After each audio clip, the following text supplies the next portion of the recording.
Hello and welcome back to CourseCast. My name is Tim Mears. Today I'm joined by two theology and philosophy students at the University of Oxford. Let's see what highlights come up in today's episode. Theology, I think, is God's talk, Okay. theologos, right? Yeah. So it's just talking about God. Now, that means that what we're talking about is a very, very nebulous, difficult kind of person, subject, Mm. whatever, right? Theology sort of feels like philosophy if it were clearly grounded, and philosophy is like the way that I think of philosophy is basically as methodology. Mm. Like I don't really think it's a thing. I think this is probably why the university doesn't offer it as a subject on its own, because I don't think it's really a thing in and of itself. It matters less about what one particular person says and allows you to sort of provide an abstract position from which you can see the true merits of an argument in itself. And then maybe you can bring it back. Right. Great. Thank you both for being here. Can you introduce yourself? Anna, let's hear from you first. I'm Anna. I'm a first year undergraduate at Worcester College for philosophy and theology. Very nice. I'm Laurence. I'm doing a master's in theology, but I did philosophy and theology just last year, and I graduated from it in St. John's. Right. That's it. Good job. Now, why did you both pick philosophy and theology? What drew you to this degree in particular? I think initially I thought I started getting into philosophy when I was 13, properly. Initially, I was like really into history, but then when I was 13, I had these massive like religious crisis of becoming properly religious and then realizing, oh, I need to defend some things. And so I read Thomas Aquinas for the first time, and then I sort of saw that as an inner intro into everything else that came after. So things like existentialism, things like epistemology, metaphysics, um, ethics, all of those fields just opened up as soon as after I read that argument. Famously the five ways arguments for God's existence. And so from there, I thought, okay, I need to do philosophy. Cool. That's a pretty good answer. Hmm. Anna, what have you got? Well, I was not interested in it since I was 13, but yeah, I would say like halfway through year 12-ish, or like even at the beginning of year 12, I was really enjoying my OCR, like A-level RPE. Sorry, what does that mean? Religion, philosophy, and Okay, ethics. Yeah. perfect. But I started to get a bit frustrated with like the simplicity of some things. And like I felt like there was a lot of misconceptions, and some of it wasn't exactly taught entirely accurately. And then I was also doing psychology A level, and that made me very frustrated with like Western epistemology, especially. And I tended to be quite analytic when I was younger, but I sort of started to see the flaws in that, and so mainly it was just I was interested in teaching myself as much as possible because I wanted to like realize what felt like was going wrong with these things that was making me think like, oh, I'm not sure that this is entirely accurate and stuff like that. Yeah, so I guess for you it's almost like born out of frustration. It's Yeah. like this is not being correctly represented. This is not right. Yeah, How can I make it definitely. right? Mm-hmm. Right. And then what sort of past experiences bar that? I mean, is there anything else apart from just being annoyed with how it was taught that made you think it was interesting? Because I feel like there's plenty of things Oh you could be yeah. annoyed with. I mean, yeah, I grew up in a like an Orthodox household, Christian Eastern Orthodox. And so I was automatically like surrounded by that stuff. And then I also lived in very many different places and a few different cultures. And I could see like a lot of differences between like how people approach these questions and these things. And I thought it was a bit strange that a lot of the time after I moved here, people basically thought like there's one way to do this, and it was very dogmatically scientific, and that frustrated me because especially when looking at psychology and things like that, it didn't seem to work very well. So yeah, it's just more frustration basically. So you're kind of exploring alternate epistemological methods in a way. You're not Yes, just saying, yeah. "Oh, let's just do science for everything." No, Actually, there's other ways of absolutely. discovering things. That's a really cool idea. Yeah. Great. Now, I want to hear from both of you. What exactly is theology and philosophy? What kind of questions are you trying to answer, and what methods are you using to answer those questions? Maybe Laurence, you can go first. I think to begin with theology, I guess. Theology, I think, is God's talk, theologos, right? Yeah. So it's just talking about God. Now, that means that what we're talking about is a very, very nebulous, difficult kind of person, subject, whatever, right? So I think theology involves this practice of, and I think actually, our tutor put it best, actually. Theology is the attempt at trying to not say something stupid about the most important thing of all. And I think that's kind of phrase defines a lot of what we're doing in theology, because there's a lot of everybody kind of who has a kind of religious belief, or even to some extent, if you define God as something more material in particular, right? Everybody has some kind of relationship to something they're looking forward to, some kind of goal, some kind of higher being or goal or whatever. And because of that, it means that there's a plethora of opinions and all such. Theology is the attempt at trying to fence in this ocean of experience, of belief, thought, of experience and relationship. And it will always fail, but in my mind, theology is kind of like this tunnel where you know you're never going to get to the end, but you always see there's a light at the end of it. And you sort of kind of enjoy that kind of light. Okay, and keep on crawling forward, Keep on even though you're crawling never Yeah. gonna. I feel like that's a lot of subjects to be fair. Yeah. Yeah. Yeah, maybe. Now, how do you think they sort of interact? Because you've talked a lot about theology and how it's such a struggle, and maybe you'll never reach the answer.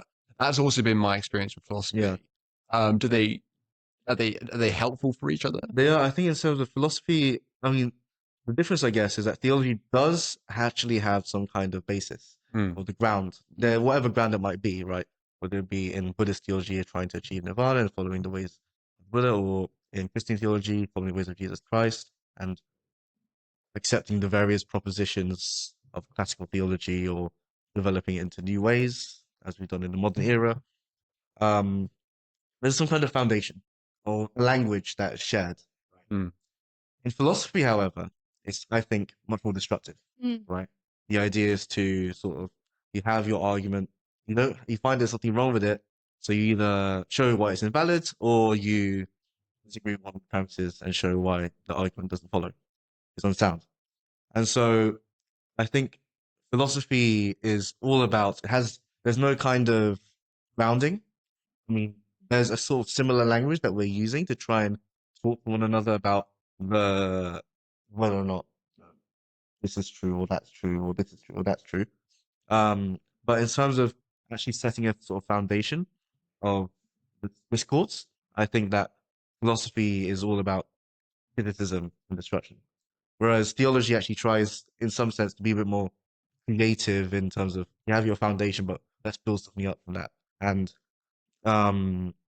that expresses itself in many ways and also involves criticism itself. But I think they interact kind of in that way where like your theological propositions, right? Stuff like Jesus Christ is the Son of God. That is not unworthy of being philosophically investigated. Likewise, your philosophical explanations still might not really match with the ferocity of believing that Jesus Christ is the Son of God. And so the fact that kind of putting them in tension and seeing how they work together, I think is that sort of what gives opportunity. And do either of you feel like philosophy is a threat to theology, or even vice versa, in terms of theology maybe not being overly dogmatic and not leaving room for the criticism in philosophy, or philosophy being too destructive and not allowing for the kind of the basic premises that you need to do theology? I feel like philosophy could sort of be considered a threat to everything. Yeah, very true. Very true. Yeah.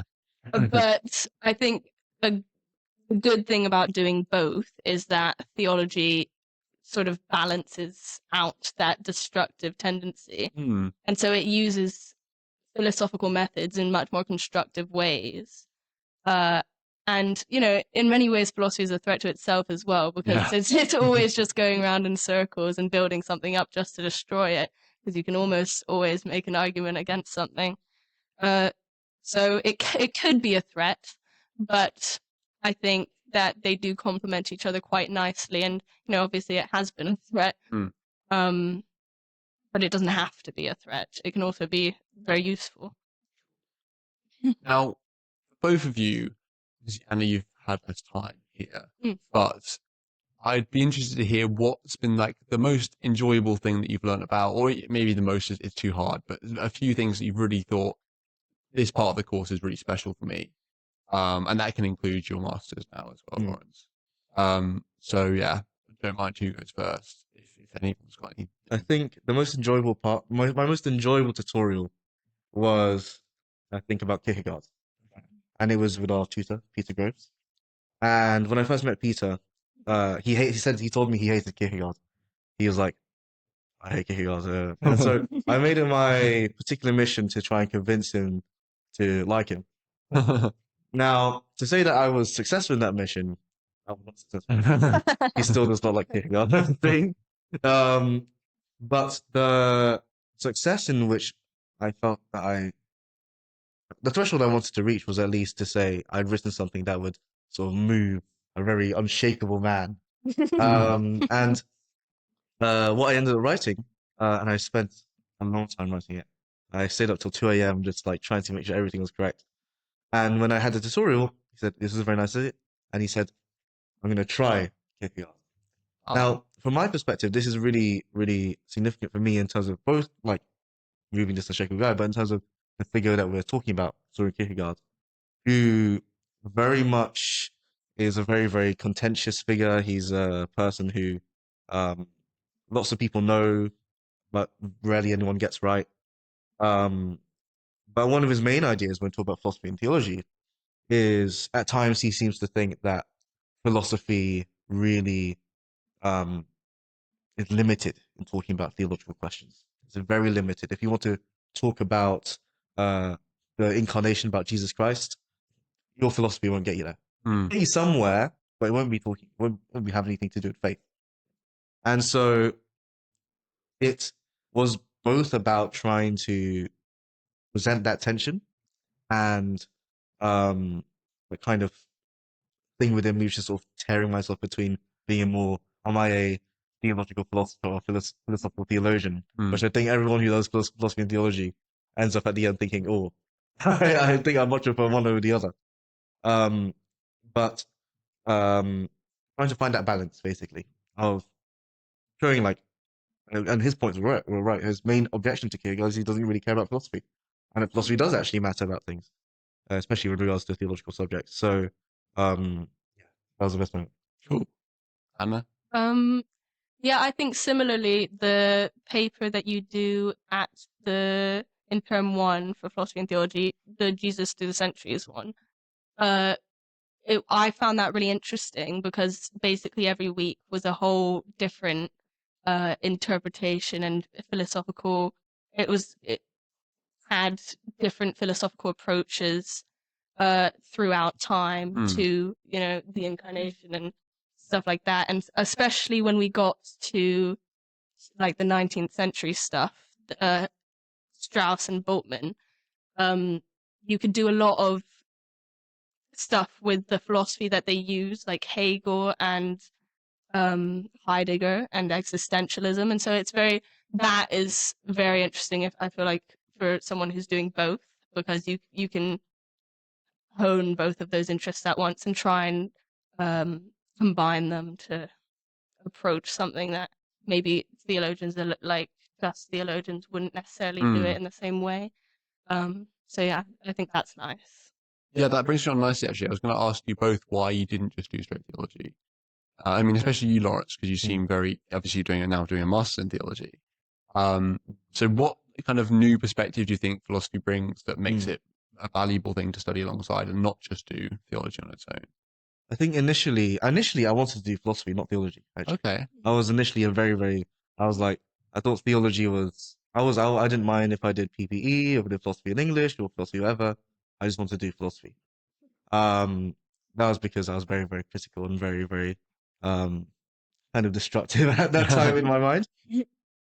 And so I think, the reason why I think what philosophy brings to the table for me is that ability to criticize and that language of criticism, that shared language. It's something that particularly I've been well trained in Oxford, which is the analytic style of interrogation, primarily through logic, to provide a sort of equal basis by which not that we're grounding anything in any sort of reality or truth, but a sort of language by which we can converse and have serious discussions. Because I think one of the most difficult parts about doing history of philosophy is trying to figure out what anyone said. Mm. And then trying to figure out what anyone said, trying to disagree in the right way with what someone said. Analytic philosophy kind of, for better or for worse, we can judge the merits of it, but one merit is that, it matters less about what one particular person says, and it allows you to sort of provide an abstract position from which you can see the true merits of an argument in itself. And then maybe you can bring it back. It would be wrong to say that to use this approach sort of omnipotently, right?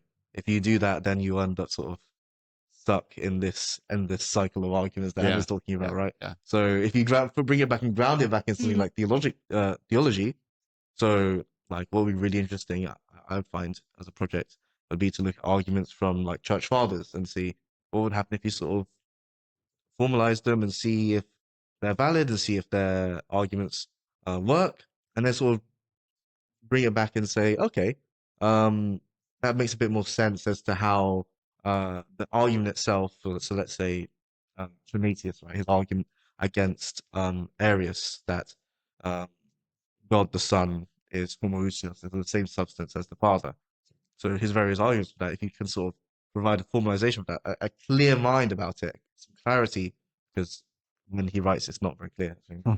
There's some clarity behind it, and then sort of think, okay, how does that relate to the theological conclusions?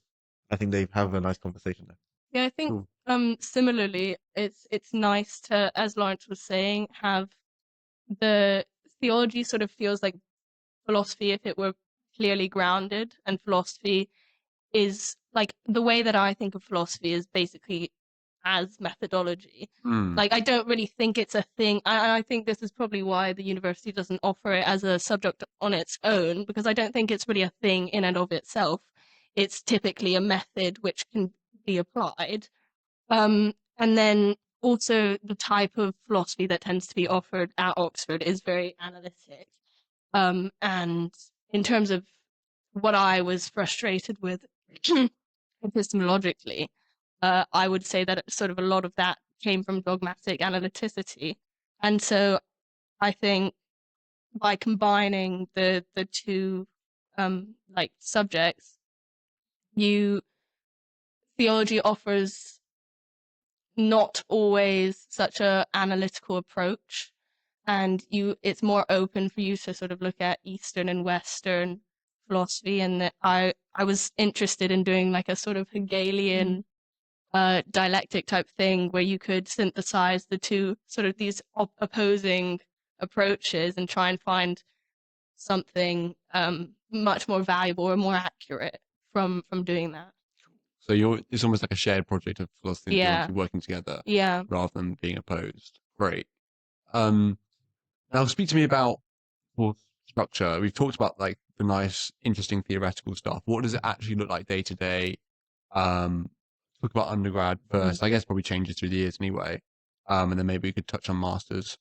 What's the contact hours? What are you doing in the libraries? What is assessment like? And all that sort of thing. So we've got three essays due every 2 weeks. Okay. And that'll change based on what papers you're doing, because first term it looked like I was doing one theology paper, one philosophy paper, and also the logic classes 2 times weekly. So I would have logic questions as well to submit.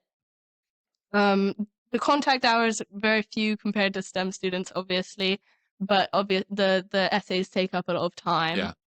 Yeah. So you'll have 3 tutorials every 2 weeks as well. Yeah. You'll be doing one of the papers every other week. So in my first term, it was moral philosophy every other week, and the Jesus for the Centuries paper every single week, Yeah. and then logic every week. Yeah.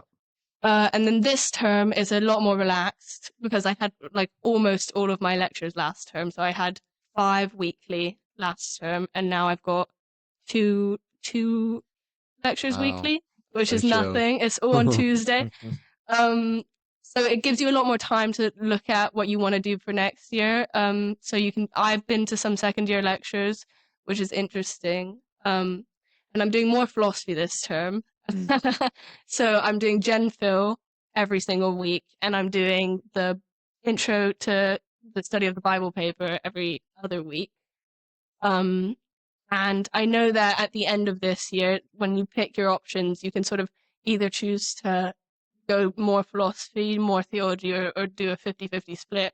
I think you might be able to write a thesis if you want, and you can choose whether to do that on theology or philosophy. Cool. And then out of interest, how have you found that kind of transition from A level to university in terms of workload? And maybe my experience anyway has been that the process of writing an essay here is a lot more protracted than it would be at A level, because at A level it's just okay, you revise and you sit down, you do it for an hour, and then it's done. Whereas here it's like hours and hours and hours of reading and then hours of drafting and writing. So how have you adapted to that? I think, especially given the fact, like the type of stuff I was interested by year 13, I was already looking at a lot of philosophy and theology outside of the scope of the A-level specification. So I haven't found necessarily doing my own research much different. Yeah. The essay writing is very different. It was mostly just, you show up to your classes, you learn the stuff, you do a bit maybe of your own research, and then you sit down for 40 minutes and you write the essay. Here, what I tend to do, because I think it's much more valuable to get as much information as possible so that you can try and have a very solid idea before you start working, I spend all of my week just reading, and then I don't plan or write my essay until the day it's due, which Is that just procrastination or? No, it is just trying to get all of the reading done, so that you can have a lot of information in your head. And also, I think I find writing much easier than reading. I'm not a very quick reader. Okay. So, but the essays, I find the theology ones take me a bit longer. Can we get a specific number, do you think? Yeah, it takes me like 7 hours maybe for a theology essay, and that would be planning and writing. Yeah. And then for my philosophy essays, it takes me about 3 hours to write, maybe 1, 2 to plan. So. And then in terms of reading as well, so that's like so the reading is what I'm like. Taking hours and hours and hours. hours. Yeah, absolutely. But I definitely think it's valuable to give yourself at least 1 day of no work a week if you can manage. Yeah, I'm sure it's quite difficult. Would be lovely. Yeah. Okay, great. Laurence, could you give us an idea about how that changes in terms of going to second and third year, and then also masters? Yes, when you go into fine honors, then you have to choose your subjects. As I said, it can be either 4-4, so 50-50, or 5-4. Is probably, I think, one of the kind of weaknesses of the course. I think philosophy is very restricted in what you can do. You're forced to do 3 core papers and 1 optional. So this kind of means that if you do want to have a wide variety of stuff in philosophy, you're not really going to get. You're either going to have to focus on ethics or Aristotle or place on history stuff, or focus more on the analytic, so knowledge and reality and sort of other pieces of that. But theology, on the other hand, you can do whatever you want. I've been in the faculty, and they have been suggesting let's make some directions for people in order to give them an idea of what they might want out of a theology degree. But for more or less, the faculty is like, if you want to do like Buddhism, Islam, Christianity, and Hinduism, as like all your papers, then go ahead and do it. Right? Nothing's stopping you. I mean, it might sort of like they might say, okay, maybe that's like a bit too many different thoughts in like the span of 1 week. Yeah. That's not the approach I took. The approach I took was to just look for Christian theology, Yeah. basically. And I think as you go into final honors, a lot of it becomes it's still the kind of same thing. You have tutorials for each module, except for your thesis. If you decide to do one as a Yeah. philosophy theology student, unlike a theology student, you can choose to do a thesis. With a thesis, you'll have meetings with your supervisor. That should amount to around a few hours, like 2 hours, I think. And yeah, a lot of it is just reading all the stuff you need to read. But you learn, I think, in final honors because they'll, depending on your tutor, some tutors are nice. So my philosophy of history tutor, or history of philosophy tutor, in John's, he was very nice at finding out all the things I didn't need to read and just saying specifically, this is what you need to read. Yeah. But my theology tutors were like, nah, here's a 2-page list of things you might want to read. I think the skill that you learn is you learn what to read and what not to read, and you get the ability of trying to match the vibe of an article or a book chapter or a book, and that cuts down a lot of time, and allows you to sort of focus in on the question, which I think is the most important part. And the second thing, which is really important, is in philosophy, especially if you do the analytic stuff, but even to some extent the history of philosophy side, um, there's so much less you need to read. Like, if you're doing history of philosophy or textual based stuff, you'll read your main text, and some secondary scholarship, but most of your time should not be spent reading. Most of your time should be spent thinking. Okay. So, like, what I would do for philosophy of religion, which is compulsory for us, right? So we had a question on cosmological argument, right? And so what I would do is, well, I kind of knew that from A level, but what is the purpose of doing cosmological argument again in university? Well, you kind of already know the argument, right? Generally speaking, it's the argument that if there was if there's something kind of come from nothing, you know, then that means there must be a thing. That thing is God, right? Yeah. So, okay, we all know that, right? If you have read philosophy a little bit, people know that people done it A level. The important thing I think what they try to do here, or at least hopefully what they try to do here, is you're thinking more about it. You know, with more objections, more defenses, objections and defenses, and I think that's where the real hard work comes in. I think, if I'm honest, because I still think in prelims you're going through arguments, but they're sort of giving you the scopes Yeah. of where your arguments are and how they're situated, how they should face against each other. They might throw some weirdos in the reading list just for fun, but like for the most part, learning how to read that stuff in prelims and get acquainted with how things work together is the main task. For fine honors, it's almost like don't read much, man. For philosophy, in Yeah. theology, entirely different, right? For philosophy, don't read. It's almost if you bake yourself in reading so much that you stop thinking, then you kind of miss the point. In theology, on the other hand, because it's so free and you can do whatever, it's up to you to decide how much you want to structure it. I decided to structure it all on Christian theology, and it meant that I had a sort of idea of the things and topics I wanted to deal with from the get-go. Yeah. So that means that when it came to the reading, and you have to read in theology because you have to actually know things. You know, like in philosophy, like you don't really like in Oxford, like in philosophy, you don't really know things. Like you'll know arguments, but for the most part, like say for example, you're talking about Thomas Aquinas' argument in an essay. If you put a detail like Thomas was a follower of Aristotle, for an analytic philosopher, they'd be like, that's the point. There's Yeah. no point in talking about that. Yeah. There's no point in thinking about it because that's a historical fact, not a philosophical fact. But in theology, Thomas being a student of Aristotle is a really, really, really important fact, right? Because if you don't have that, then you are not able to understand where he's coming from and how he's going to develop the doctrines and his arguments for those doctrines in the way that he wants to. So that's sort of how I think it gets to in final honors. It's all about And I think that's where a lot of the tension comes in, almost methodology, where you're thinking on one part of the week, I'm not doing much reading, I'm doing a lot of thinking. The other part of the week, I'm doing a lot more reading and a little bit less thinking. Mm. And so it's balancing those two things together is a very, very interesting task. I think I don't know how it's like in PPE though. I mean, might be even a similar sort of game there, but I think for philosophy and theology, that's the sort of tension that exists in the subject. Yeah, I mean, I think obviously it's first year philosophy for me, so I don't know. Maybe in the next years, if I continue doing philosophy, I might see that more.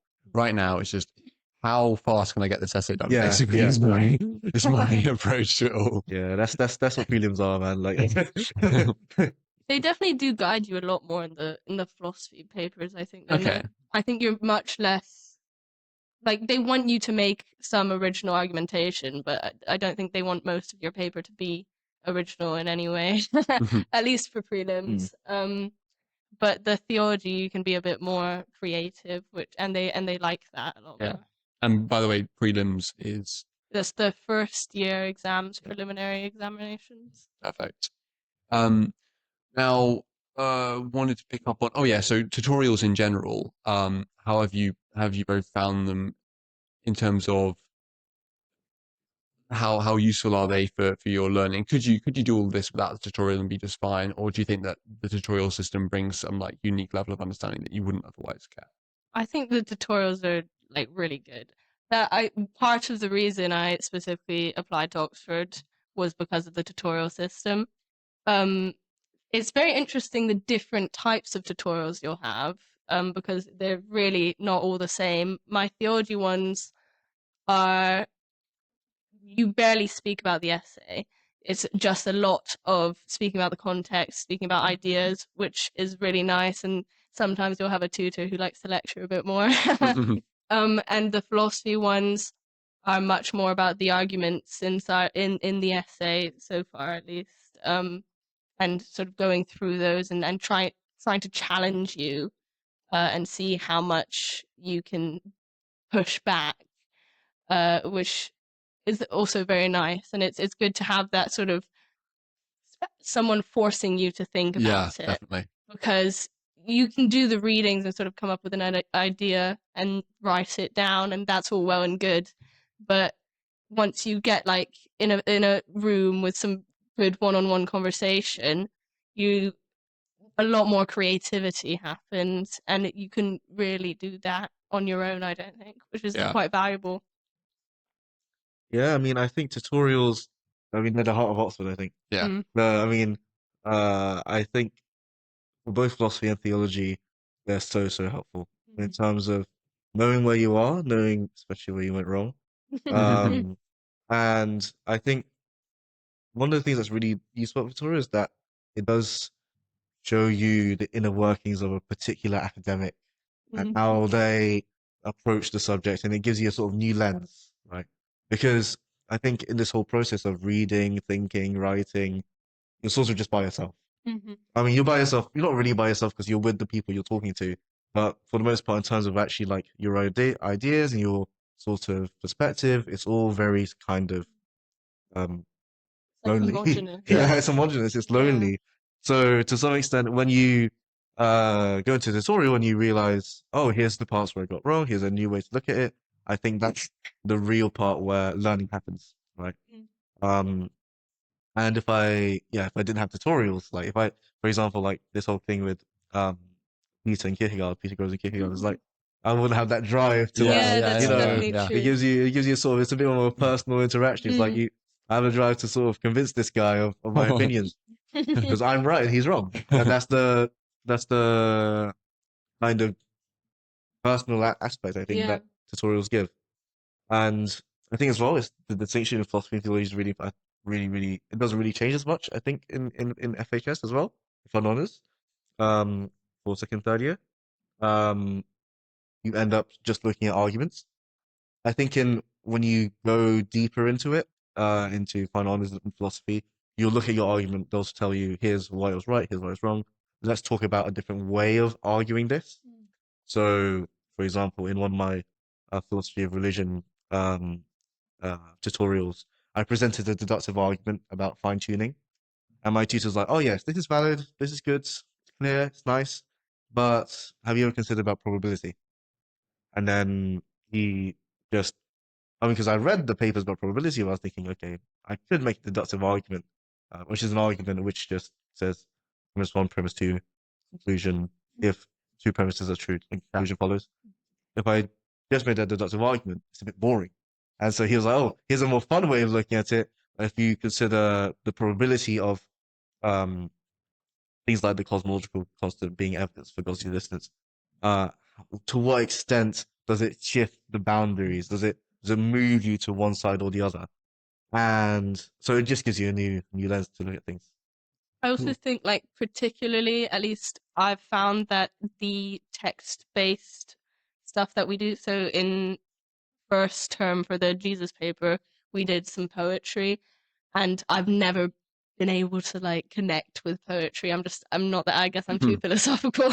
But I sort of would read it and get very, very little out of it myself. And then I would go to the tutorial and suddenly, like, the text would come alive because everyone would be sort of adding in their ideas. And I would, like, see stuff that I just would never have been able to see any of it on my own. And that's definitely the same for the scripture paper that we do, the Bible paper, because I'll read it and I'll be sort of like, oh, it's a bit dry. Like, the Gospels can be a bit boring sometimes. Okay.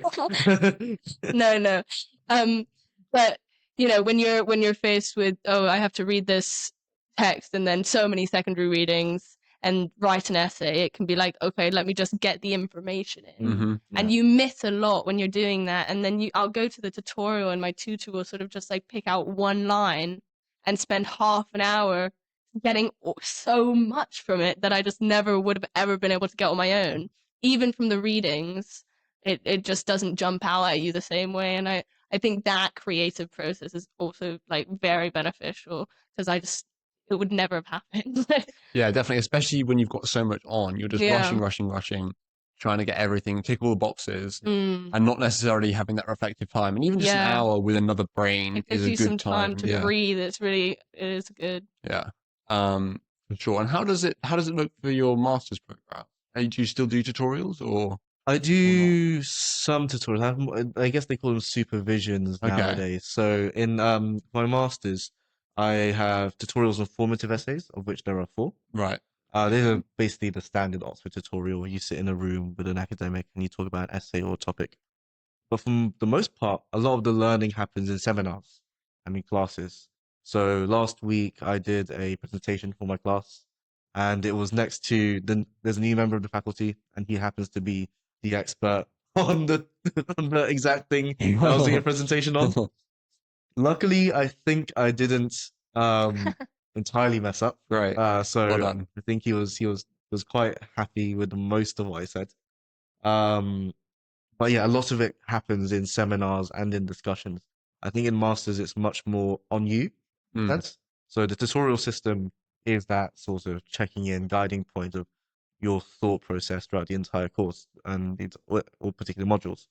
But in masters it's much more you think of the stuff, you read the stuff by yourself, and then you come to the seminar and you talk about it, or you learn from stuff from other people. But a lot of it is much more you going into the things that you're interested in.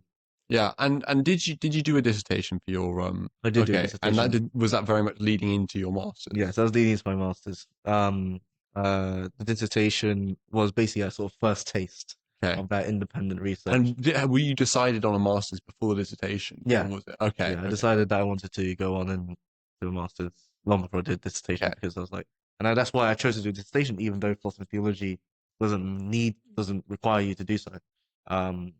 Also, side thing, I guess I didn't really want to do another exam, which is always helpful. But yeah, on the sort of positive note, I did want to learn how to develop research skills and learn what it was like to be in the supervision as opposed to a tutorial, where you're the one presenting your knowledge to the tutor and your research. And yeah. Cool. I think we've talked a reasonable amount about actual degree now. What about getting onto the degree? Talk to me about the applications process and how how you were successful in that process. Maybe I know you go first because Laurence, it might have been a little while back for you. Well, yeah, I think people make a big deal in personal statements of saying what you've done, like the whole show not tell thing, and they tend to take that as very literally as a show that I did this and I entered this essay competition and so on and so Yeah. forth. But one of the things that I did primarily in my personal statement was just talk about ideas that really interested me and show my thinking process through those things that I was interested in, and along with that, obviously, you get the events that sort of led there, and the reading that I had to do to get there, and so I think that is quite valuable, showing your like independent thinking around the stuff, and then also interview like one of the things that people get wrong, and I was doing some mock interviews with people this winter. One of the things that people tend to get wrong in the theology interviews, especially, is they don't approach the text like with a fresh pair of eyes. They approach it with a lot of underlying assumptions because they will give you like my interview. I got Genesis 1 and 2 to read, and we just like spoke about that. Luckily for me, I never read all Genesis 1 and 2. So I did that quite well. It was like I just read it and sort of said what jumped out. They really want you to like read it like you're the first person to ever read that thing ever. Because if you start bringing up doctrines that came up 1600 years after the text was written, it's not convincing because you're not analyzing the text. You're going with some preconceived idea. And so you're not doing what people would have done when they first read the text. And it's a lot like English in that way. Like you want to be able to take the text as it is and analyze it, and I think that's very valuable. And the Philat, I don't think they are doing it it's anymore. Tara next year. I don't know what that is. They're replacing it with something else, but I think it should be quite similar. Like, from what I've read online, they're sort of just they're consolidating a lot of different emissions tests into the Tara. Right. But I don't know what your emission test was like. So, but I certainly know it's similar to the TSA Tara.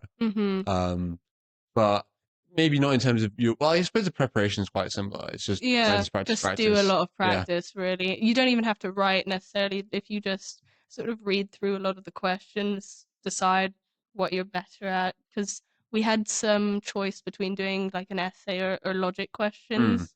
And so I sort of focused on the logic ones because you do already have to do one essay. You have to do 2 essay questions if they're like that long. Yeah.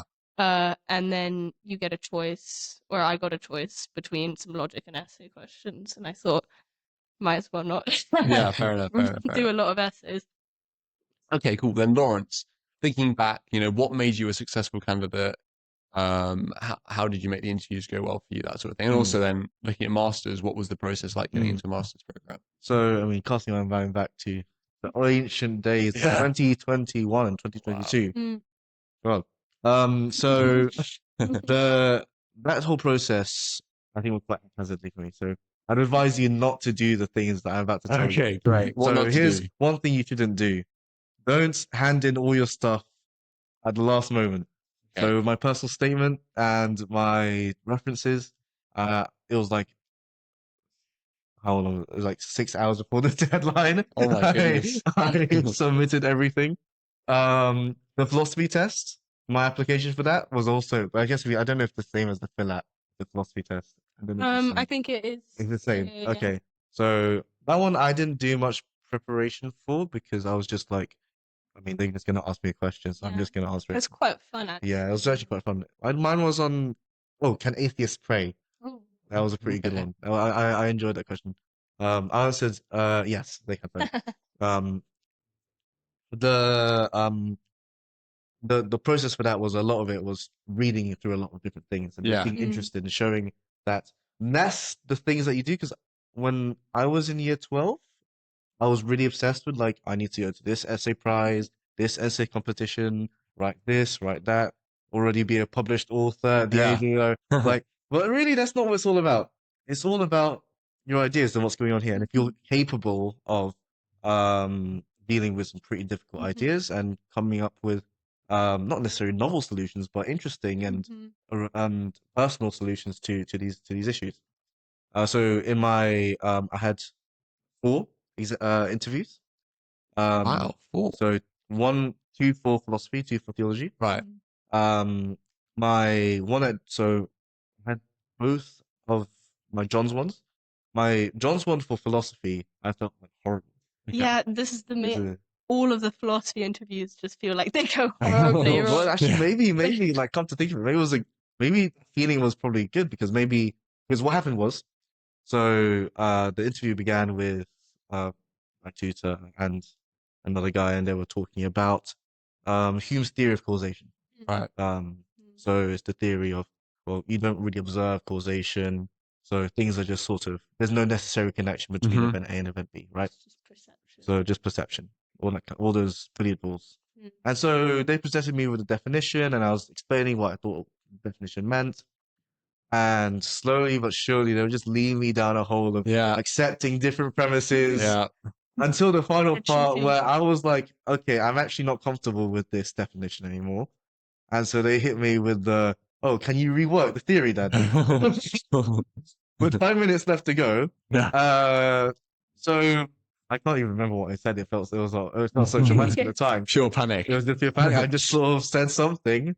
It didn't feel like English, but I think the thing that they saw in that was less, oh, this guy knows how to answer Hume's theory of causation, and more, this guy can think clearly or think about a really, really difficult logical philosophical issue. Um, and even in theology, I think it was very similar. It was a bit easier for me because I guess I was a bit more able to sort of think, okay, I have some stuff that I can think about here, and I've thought about this stuff quite a lot. But the difficulty is, I think, as Anna said, is not to let those preconceptions, those prejudices, especially as, I mean, sometimes as a religious person, to cloud you in your answers, right? Because a really, really bad theologian is someone who assumes everything that they know already about religion to be true as just being true, right? No theology at all in the past 2,000 years, especially Christian theology, has ever been done in that manner, right? It's all about that tension between maintaining what doctrines and the things, and to advance and to see new ways of looking at it. And so the thing that my advisor told me was to, in theology theology interviews, was to think, okay, as Anna said, first time, these ideas, take them, and then if you want to have your own position, if you want to present it with relation to that text, with understanding first. Yeah. You feel Right. like you can make an argument from the evidence Exactly. directly in front of you. Exactly. And so that occurs secondly to the initial reaction. As for masters, I decided I wanted to do a master's sometime in second year. So I really enjoyed doing final honors, and I was really eager to continue on. And so my thought was, okay, I just need to find out something to write about. And what I found in final honors in second and third year was a lot of it, if you take it with the masters in mind, is really good fodder for ideas that can go into your research.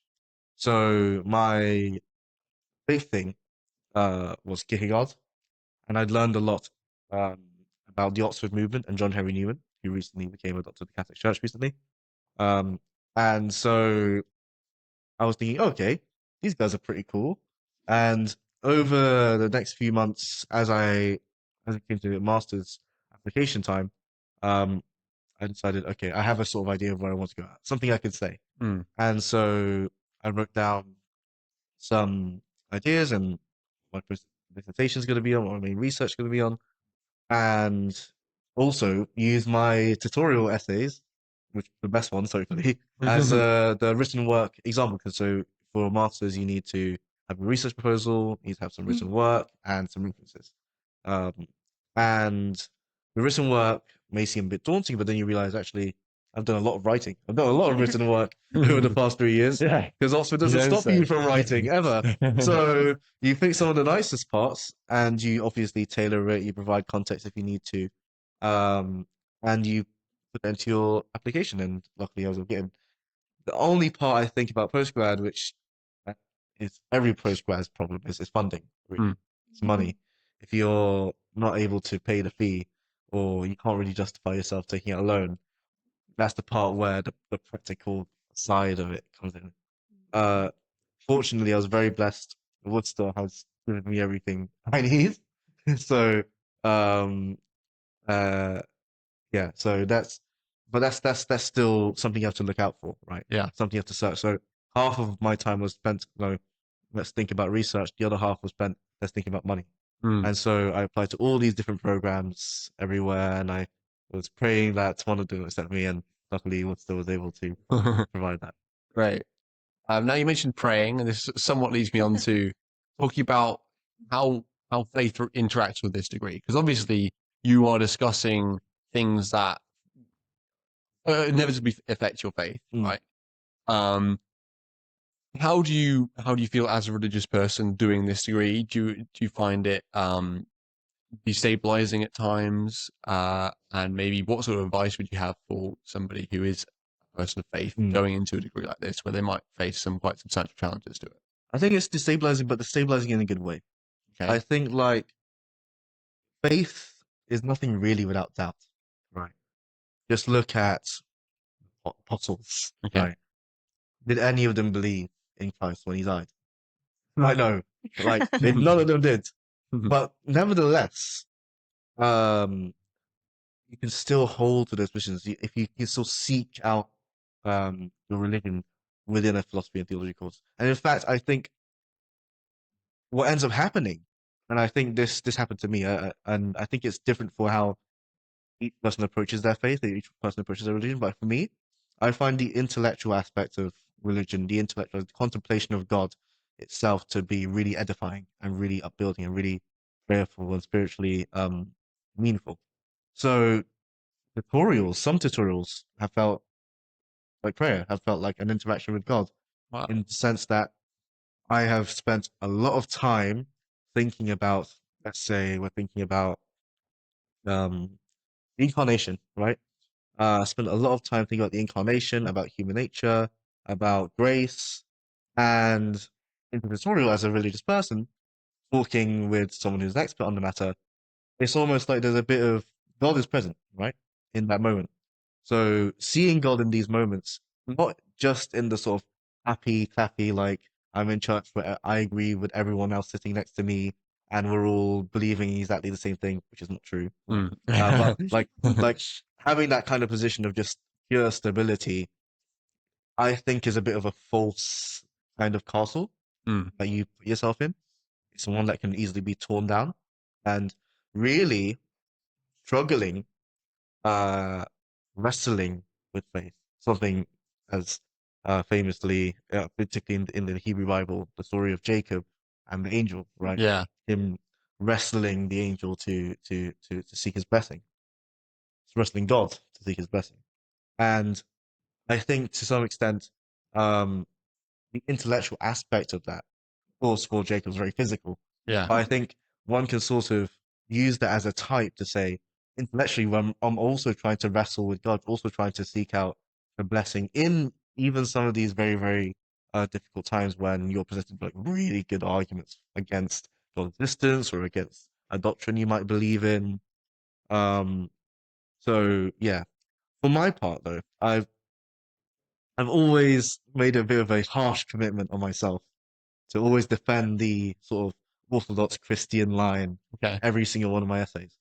At least that was the case, especially in first year. I was Okay. really, really on that. I think I learned how to sort of nuance that as I grew up in this course. Like I thought that there was sort of a deep tension, and always that it's never going to work if I and deep tension within myself. I would lie to myself if I wrote an essay like in Figure of Jesus, and I was saying D.F. Strauss is right when he says that Jesus is just a myth. Right. However, what ended up happening is that he can, as I mean, I think to be honest, Hegelian like, right? He can sort of sublate it, he can overcome it, and you can see that actually there's different ways of looking at it which doesn't compromise your deeply held positions. Perfect. Right. Anna, have you got anything to add to that? Yeah, I think anyone who sort of is applying should be interested already in Yeah. developing their ideas and their faith in exploring it. And I think that something that has been quite gratifying is actually realizing the nuance in stuff that you used to see as almost hostile to what you thought. Okay. So I was quite anti like Strauss and Boltzmann when I started, mostly epistemologically, but I think a lot of my interest in epistemology has to do with how I sort of view faith as well. Um, but then upon like reading it, you really see the situations in which these people were developing their ideas and how they actually interacted with and were combating other stuff that was also weakening Yeah. faith in particular ways. So I think, yeah, I think it's nice because you are given like an opportunity to be a lot more kind almost to scholars who have sort of been caricatured, to be honest, as like, oh, this big Boltman who believes everything is mythical, when actually he's so much more nuanced, and he's got a really interesting approach to history, which really ties together his philosophical and theological approaches, which is, it's so interesting to actually read it. And this is part of the thing that I was saying about the simplicity of sort of what you're taught at A level before, or like a lot of the misconceptions, because when something sort of gets into popular consciousness, it inevitably loses some of its richness. And I Yeah. think that also happens with like utilitarianism, like Mill. I also had like a sort of idea of utilitarianism, which was like, oh, this is really awful. Yeah. But I came to appreciate why he made those arguments. It doesn't mean that I agree with them, but you do come to be like much more appreciative of why these people are making these arguments, because they're not just doing it for hostile reasons. Everyone has like, all of these great scholars have very legitimate reasons for their arguments, and a lot more nuance than sort of you could ever expect. Yeah, for sure. It gives you some time to really do them justice in a way. Yeah. Now, how about people without faith? Because, famously, Alex O'Connor did philosophy and theology. And did he do it at Johns? I didn't know that. Yeah, yeah. Wow. And I mean, I don't know. He's maybe a little bit less atheist than he used to be, but still definitely not Christian. So what is that like? I don't know. I expect you probably know of people who fit that description. How do you think they kind of engage with the cause? What sort of differences are there, and how is there still room for them?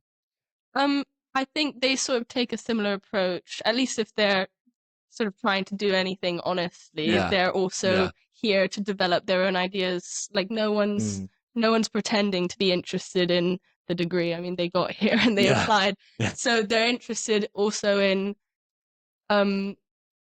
finding truth in whatever it is that they're reading.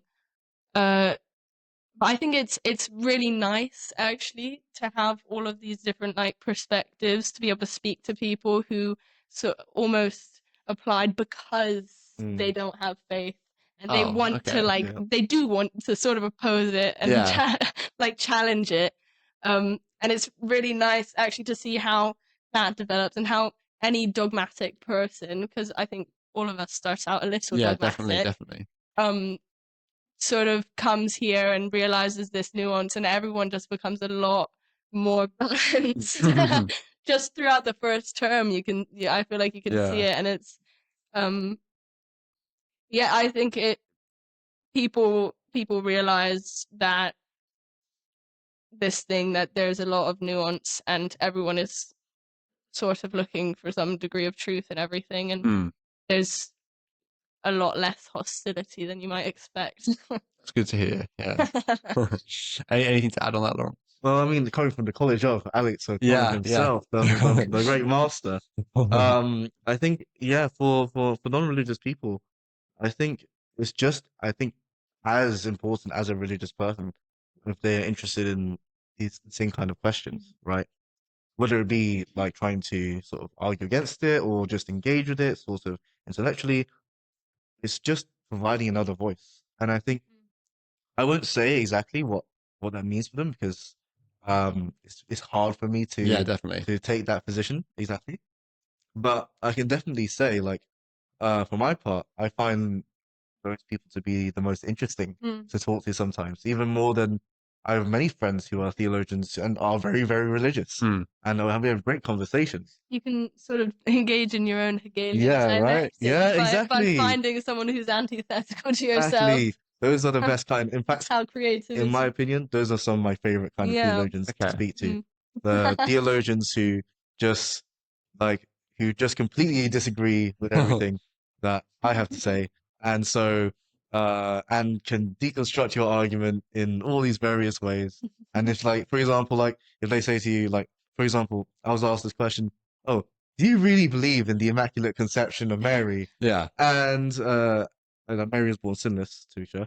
I said, yeah, of course, I don't believe in the Immaculate Conception. But why do you believe in the Immaculate Conception of Mary? Isn't that so silly? Does it not say, this is an atheist telling me this, by the way, Yeah. or an agnostic person telling me this. Is it not silly to say, doesn't it say in Romans, all men have fallen short of the glory of God? And it's just like, yeah, no, that's true. You have to reckon with that. And it gets you out of your bubble, I think. Particularly when I was younger, before Oxford, I was a really, really kind of sort of litigious when it came to religious debates. Like, I'd spend ages like developing, like Alex O'Connor, in fact. I Yeah. used to watch his videos Yeah. and like write down all objections I had. And so this is how you're misreading Athanasius. Like, I saw this that is video. now I was like, he definitely is misreading Athanasius. Like, obviously, but am I also misreading Athanasius in my objections, Mm. right? And like when you're younger, and I think a lot of people when they engage in religion, a lot of it is apologetics and defense and war and argument. Yeah.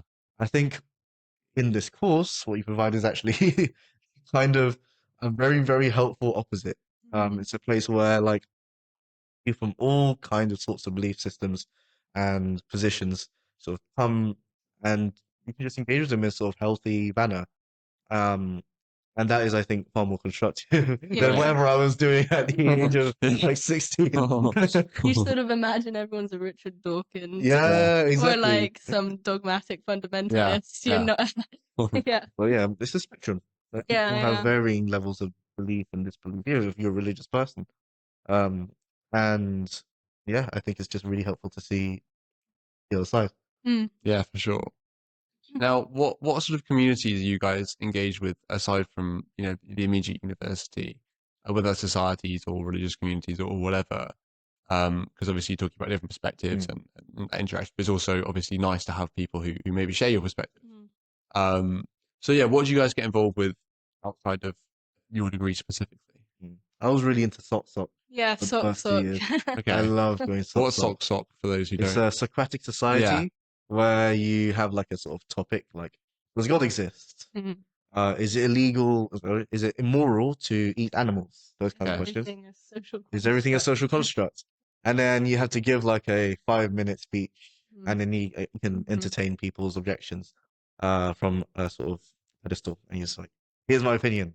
And so I spent a lot of time in first and second year just going to Sock, presenting my opinions and just having fun, just hearing what other people had to say, maybe changing your views, and just finding a forum for just like a good old, a good old row, a good old philosophical row. Obviously, in a state of like, of course, like security, safety, all those kind of things.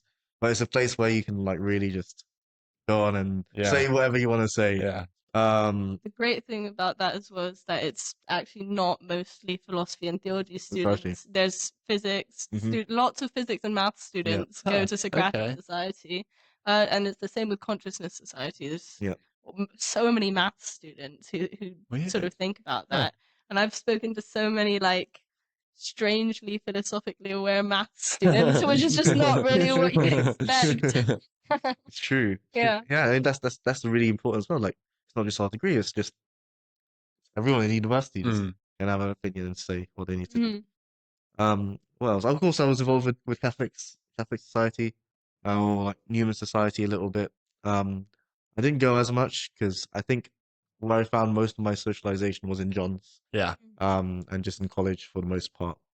And yeah, primarily it was just college theology, and yeah, just doing odd bits and bobs around. Nice. And can we talk about that in terms of the college experience? Because obviously, again, that's a very uniquely Oxford thing.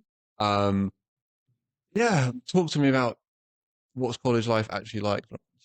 I think, well, I don't know. I can't really say for Worcester or St. John's. I think I need to stay here a bit longer just to like get the full Worcester vibe. But and in St. John's, it was great fun. You're 18, you never live by yourself, and then you're living in a staircase with a bunch of people you never met before, and you sort of are forced in some extent. And I was a very shy person when I first started. You're forced in some extent to just get out there and talk to people, and you find that actually it's really, really interesting. Then the next day, you learn you have to live with people, which is I don't know. I mean, you guys maybe have this sort of clearer than I do because I've been living with these people for a long time now. But you know, the experience of like living with people, having to share kitchens, share bathrooms, or share common rooms, share meals, form friendships, have relationships.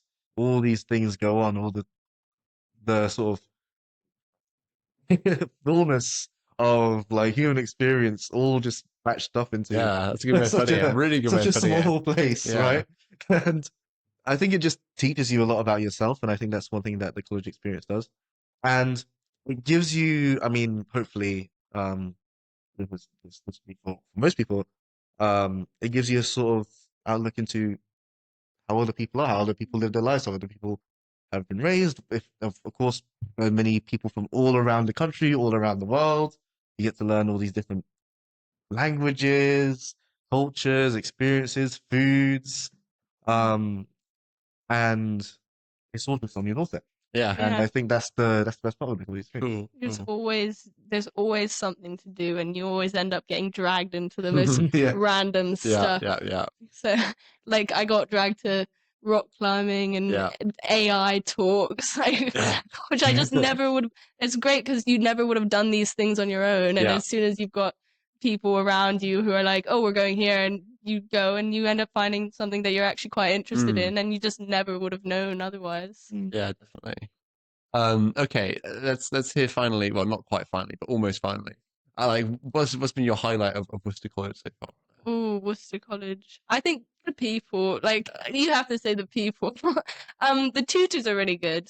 But no, as I was saying, like, just meeting people and sort of getting interested in what those people are interested in and getting really comfortable around people and always having someone to hang out with. That's so really cool, nice. And one of the things I regret probably is not having a kitchen because I'm on a ground floor with no one across from me. So everyone that I've met is primarily all the way across the New College because I just never really got to know my building super well.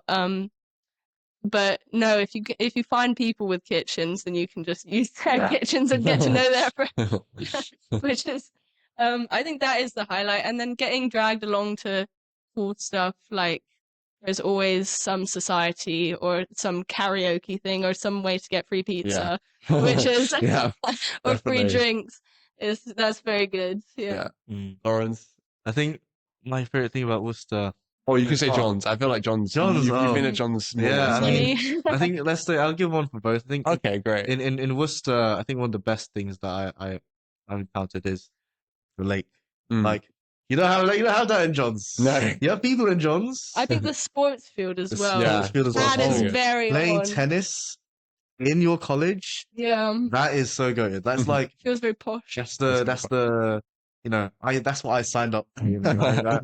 That's the John's doesn't even have that. You have to like go 15 minutes away. Oh my goodness. 15. 15 minutes to play tennis. Can't be having that, mate. Can't be having that. And so yeah, I think the sports field and the lake, just like having a walk there with your friends, having a nice conversation. Like even if like you intended to do something else like that day, like where I want to work. I can't. I don't want to work today. So you just But like you're here. you just Yeah. you just run to your friend. You're like, hey, do you want to have a turn around the lake? And Yeah. then turn around the lake, end up at the cafe, get some coffee, chill in the MCR for us or in JCR, and then just go back. I think the final part about Worcester I really enjoy is mostly the chapel. The choir is really, really good here, and you can just sort of they're always on, right? So you just whenever you want, kind of, at the right time, just sit down and listen to people sing some beautiful music at you. Mm. For John's, I think it's hard to say because it's like such a long experience. But I think one of my favorite things about John's is people there. I made some of my best friends there, and one of the best things, particularly in John's, is they just give you so much things. There's so much things to do. Like Yeah. just within the college, like you can play squash in the college. You get £400 free. And it's just like it's just you're just so spoiled. Like in here, like this is a really embarrassing thing, but I didn't know you had to like get like beddings for Worcester. I Oh, didn't right, read the okay. domestic arrangement properly, so I didn't bring any of my beddings from back home. But then John's, they give you beddings. Yeah, and I think they really do spoil you. They over looked there. after Like, you well. They look yeah. after you well. And you end up in just learning how to.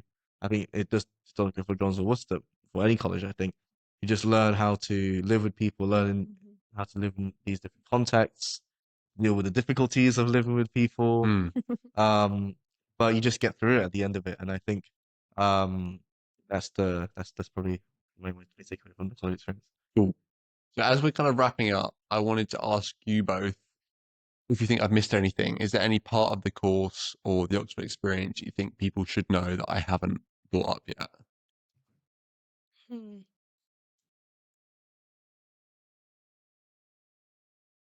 I feel like there is something that I've Yeah. And we can cut this if it has I been think that's Yes, I probably a think- good idea. I think. I don't particularly know if you. Okay, perfect. That's fine. It's just I want to do due diligence. Yeah, perfect. Okay, well then, final question, guys.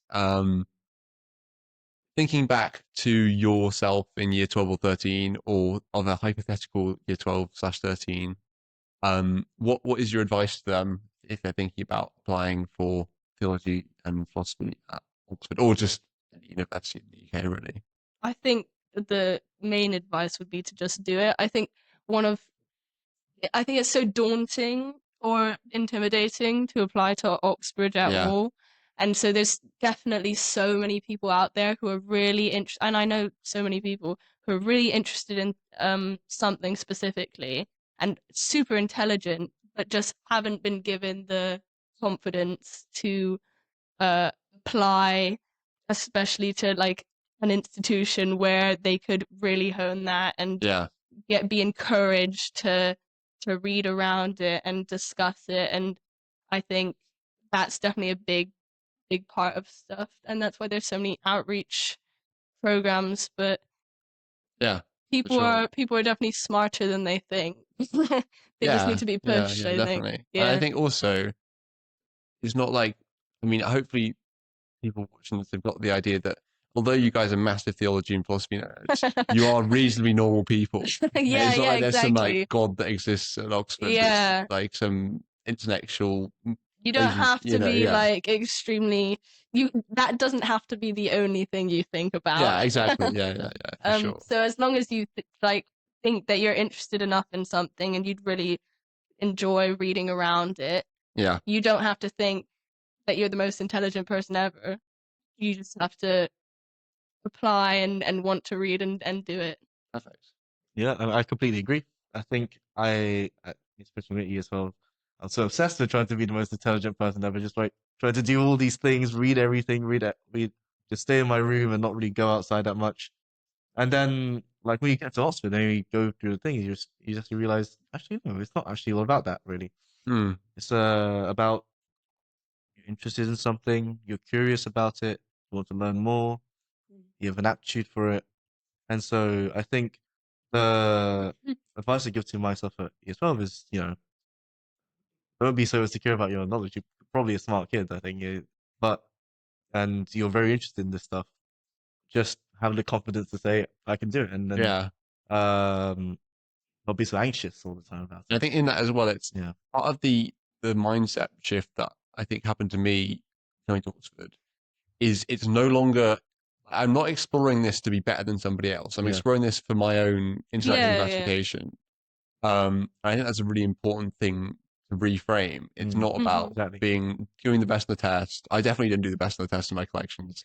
But it's about doing things that you're interested in and pursuing this experience, not just to be the best, but because it's a really good thing for you. Yeah, I think the primary thing is curiosity. Yeah. I don't think that, probably ego isn't the best way to go about it. Although, you will get an ego boost if you get it. But then it'll go down quickly. Trust me, you'll start speaking to people who are much smarter than you. Exactly. There's always a bigger fish. Yeah. Right. Well, thank you very much, Anna and Laurence, for giving me an hour and a half of your time to come and talk on this podcast. I really enjoyed our conversation. Hopefully you, if you're still watching, found it useful. And well, you'll hear from me soon. Probably not very soon, but who knows? Anyway, thank you very much for listening and goodbye. Bye.